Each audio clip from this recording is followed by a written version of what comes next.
Okay ka na mag-isa? Hindi pa nga eh. I-assist pa lang nila ako. Yun, sasabihin nung WCB sa Island Health na, oh ito, trabaho si Oscar ng graduate return. Ito yung kaya niyang gawin. Kaya niya mag-medication, kaya niya mag-meal prep. Hindi niya kayang gawin beef. Kasi gawa nga nito kabay ko. Ganun din ako. Babalik ko lang. Hindi pa, saka yung stacking.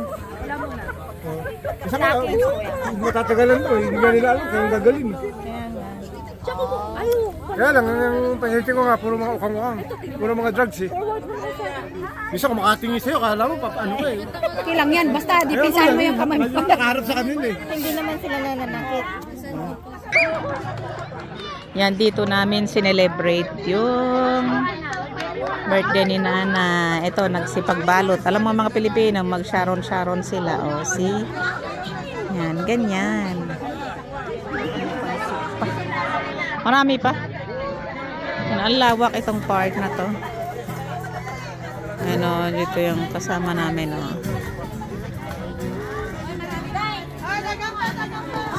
Ayan, o.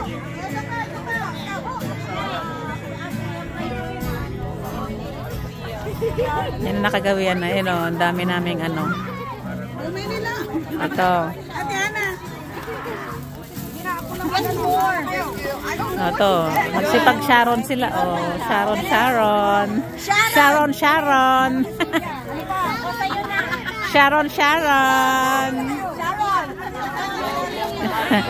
Tapos na kasi kami kumain, kaya na si Sharon na sila. Oh. Sharon. Ito naman yung iba, walang pakialam din nila. Alam nagsa-Sharon na sila. Makasamahan niya. Ito yung mga bata. Oh. Dito, ang laki-laki ng park dito. Yan.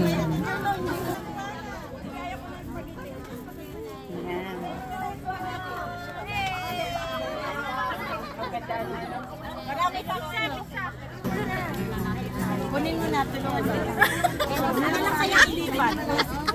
Nakikita ko sino mas malaki ang sinasharon. Diba?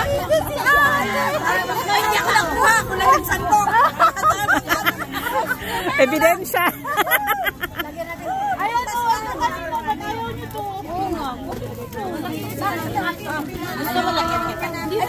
Buhatin mo yung box. Ate! Yan. Sharon. Ayoko lang isa.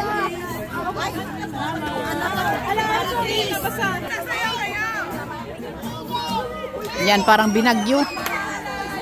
Parang binagyo na. Wala na. Nabalot lahat. Maganda naman.